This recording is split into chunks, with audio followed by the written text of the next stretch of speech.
नमस्कार। आज हम बात करने वाले हैं बीमारियों पर। मतलब ये होती क्या हैं? ये वो हालात हैं जो हमारे शरीर के नॉर्मल फंक्शन में दिक्कत पैदा करते हैं और इनके कुछ खास लक्षण होते हैं जिनसे पहचान होती है। हाँ, बिल्कुल। और इनके कारण भी कई हो सकते हैं। जैसे कोई इन्फेक्शन हो बैक्टीरिया या वायरस से, या फिर हमारे आसपास का माहौल, पर्यावरण, और हाँ, जेनेटिक्स भी एक फैक्टर है। सही।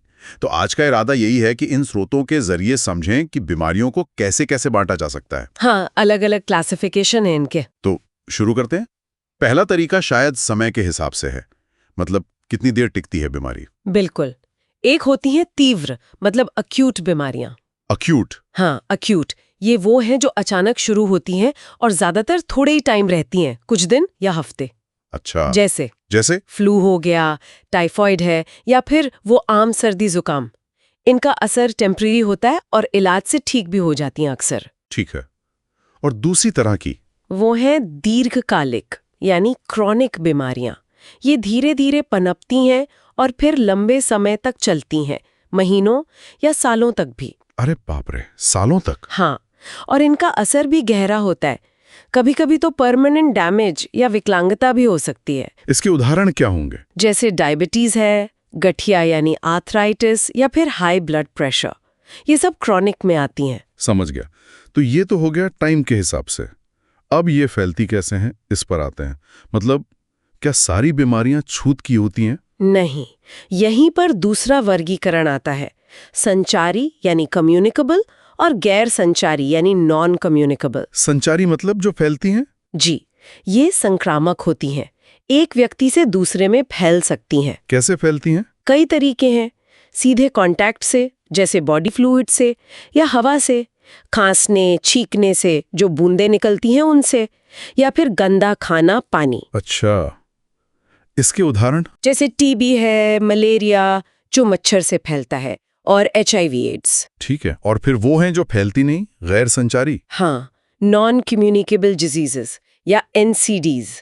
ये किसी कीटाणु या रोगाणु से नहीं होती और एक से दूसरे को लगती भी नहीं। तो ये क्यों होती हैं फिर? इनके पीछे अक्सर लाइफस्टाइल होती है, जैसे स्मोकिंग, कसरत की कमी, या फिर जेनेटिक कारण हो सकते हैं, या पर्यावरण का असर जैसे प्रदूषण। अच्छा, तो इसमें कौन सी बीमारियां आती हैं? इसमें आते हैं कैंसर, दिल की बीमारियां जैसे कोरोनरी आर्टरी डिजीज, और सांस की पुरानी बीमारियां जैसे COPD।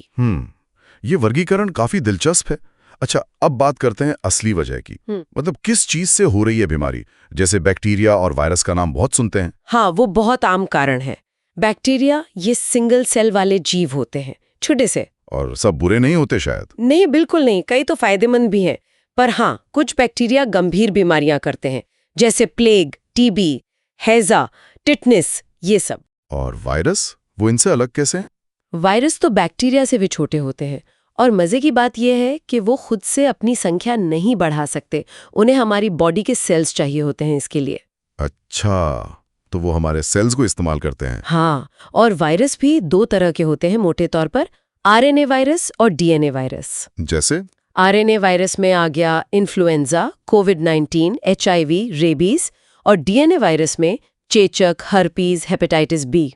हेपेटाइटिस का तो कई टाइप सुने, A, B, C। हाँ, हेपेटाइटिस के कई प्रकार हैं और उनके फैलने के तरीके भी अलग हैं। जैसे हेपेटाइटिस A जो है वो अक्सर गंदे खाने या पानी से फैलता है। और कुछ और वायरल बीमारियां जो आम हो? HIV एड्स तो हैं ही, डेंगू बुखार है, चिकन पॉक्स, और पोलियो भी एक वायरल बीमारी है। पोलियो की बात आई तो भारत अब पोलियो मुक्त है ना? ये कब हुआ था? जी हाँ, ये बहुत बड़ी कामयाबी है। भारत को 2014 में पोलियो मुक्त घोषित किया गया था। और इसका टीका कब बना था? पहला असरदार टीका 1955 में डॉक्टर जोनास साल्क ने बनाया था। कमाल है। अच्छा, तो क्या बैक्टीरिया और वायरस ही हैं जो बीमार करते हैं, या और भी विलन हैं? नहीं, और भी हैं। प्रोटोजोआ होते हैं। प्रोटोजोआ? हाँ, इनसे मलेरिया, अमीबियासिस, कालाजार जैसी बीमारियां होती हैं।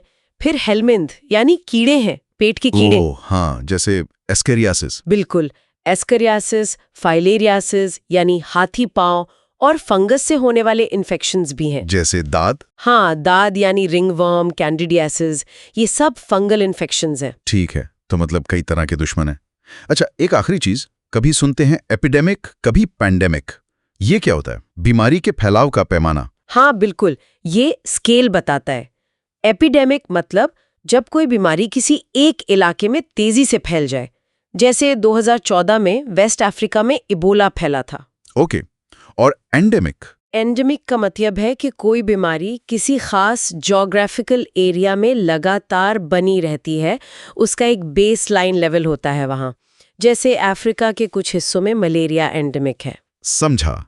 और पैंडेमिक, वो तो अब सब जानते हैं शायद। हाँ, कोविड-19 के बाद तो ये शब्द आम हो गया।